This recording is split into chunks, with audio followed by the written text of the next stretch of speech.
This is a great time to be alive, and I'll tell you why. We're about to live the next big revolution like you've never seen before. There's a new movie coming out in 2023 called The Jesus Revolution. The trailer just came out. It was produced by Greg Laurie, one of the greatest preachers of all time. And in this movie, there's so many things to be talked about, but I'm going to react to this trailer in the next 5 minutes to show you what I think it's honestly, the boldest attempt to design or to draw a theophany. You know what a theophany is? You've never heard of it? Okay, stick around. This is gonna mesmerize you. This is gonna blow your mind. Let's talk about this trailer.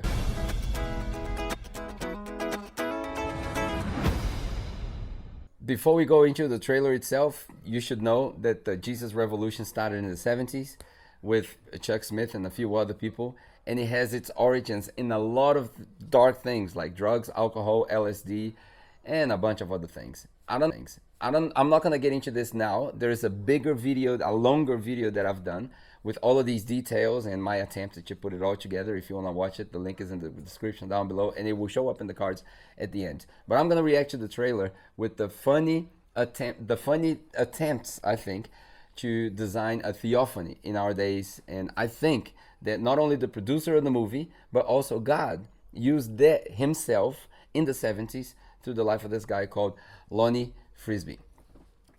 Now, Lonnie Frisbee was a guy who apparently, according to the story of the movie, and it's based on a true story, had heard the gospel before, had walked away from church, and in the 70s, in the time of a very turbulent situation in America, you know, John Kennedy had died, had been assassinated, Martin Luther King had been assassinated, the civil rights movements, the Vietnam War, all of that was happening. And the Jesus movement started at this hippie movement. People were using drugs, having experiences, going to what we call today rave parties, and living together in little houses, like 10 to 30 people living together in these little houses, sharing everything they had, which later became the model for what we call house ministries, where people would live together for a season to be disciples. Isn't that amazing? But in the movie itself, Lonnie is played by the actor who is also the character that plays Jesus in the series The Chosen. And Lonnie comes to know a guy by the name of Chuck Smith, who later became the greatest preacher, great expositional teacher, the founder of Calvary Chapel, and many other churches that branched out of that movement, like Vineyard. And in our days, we could name, you know, Hillsong, Bethel, Elevation. All of that have been very influenced by the Jesus movement. You know, they're all kids from parents that were alive back then, listening and hearing and getting the gospel from the words of Chuck Smith and other teachers. But in the movie itself, there are a few things that happen, which I think are theophanies, if they are real. Like the first thing that happens, Lonnie walks into Chuck Smith's house at the door, knocks at the door. When Chuck opens the door, he looks at him and says, "This house has a very good vibe." Like, that's a scene that... This house has a very good vibe. That's a scene that, to me, it starts to portray Lonnie as Jesus. You know, he's wearing rags, he's, you know, living free. This is what I think this is a theophany. What's a theophany? It's when someone is portrayed as God himself, as Jesus himself. We have a lot of that in the Old Testament. And we can relate that person to the person of God. I think Lonnie was used in that way. It's just a guess. I'm not making a religious statement, a theological statement. It's just a guess based on the trailer that we watched. And there are a few interesting scenes in the trailer, so that's going to be in the movie. So here we go. One funny fact: every time Lonnie is giving a crucial teaching to Chuck Smith, it's always across the table. They're always eating something. Wasn't Jesus eating something and sitting at the table with his disciples every time he was teaching something important? So Lonnie is sitting across the table, and he says this: If you want to reach my people, you need to speak to them in a language they understand. Pay attention. My people. Obviously, we can make an argument that he was talking about the hippies and the young, the youth. But doesn't that sound like Jesus? If you want to reach my people. And like, it's very intentional how he's sitting across the table. And again, if it's based on true stories, super cool. Well done. If you want to reach my people, you need to talk to them, or if you want to reach my people, you need to speak to them in the language that they understand. In the language that they understand. Wow. That's, that sounds to me like Jesus could be saying that. Like, Chuck, if you want to reach my people, they're not in the church. They're out there. Jesus said that. I have sheep that do not belong to the sheepfold, and I must go after them. So another scene that called my attention is when, again, Lonnie is sitting across the table from Chuck, and he says, Chuck, I can only walk through doors that have been opened. We can only walk through doors open to us. In your church, that's a door that's shut. And the door of your church, again, your church, not my church, your church, the door of your church, that door is being shut.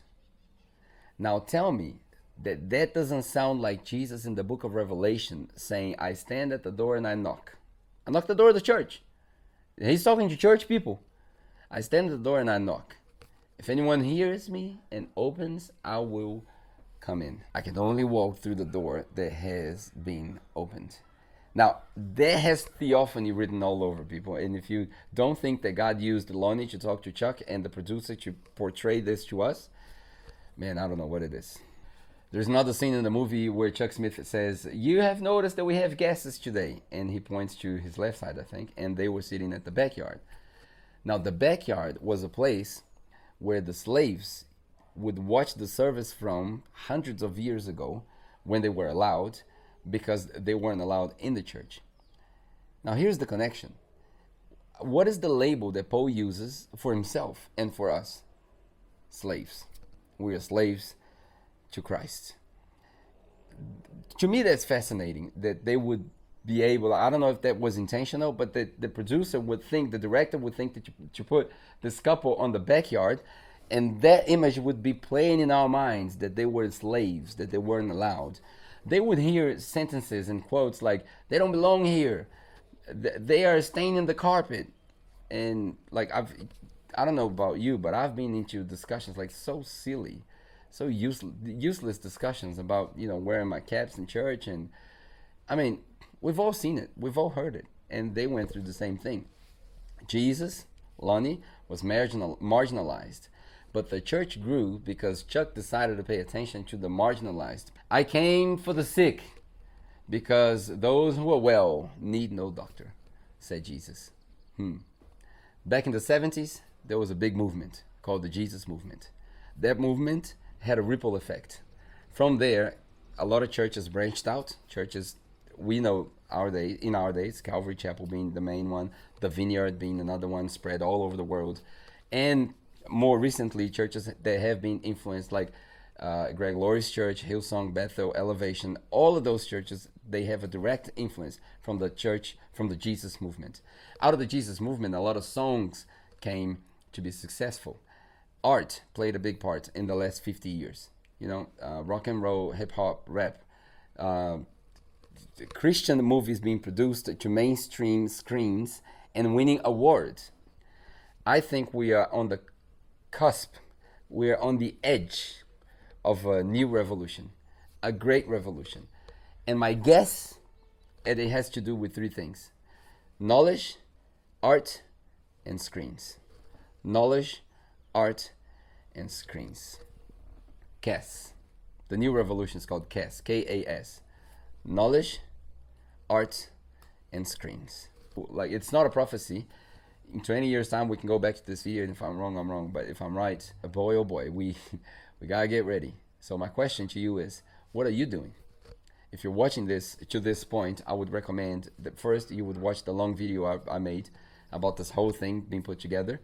I think it's gonna be good to you. It's right here in the cards, like I promised. But again, I want to incite you. I want to inspire you, and I want to provoke you. What are you doing? What role are you playing? Are you going to be influenced, or are you going to influence the next generation? That's my question to you. I hope you have enjoyed this video. I did it with all my heart, and if you did, please subscribe to this channel, and don't forget to watch that video. It has a lot of a lot about drugs and church and all of it. All right, I'll see you. Even when you feel low, you can still go. Even when you feel slow, you can still go. Even when there's no hope, you can still go. I never ran, said no, man, I still go.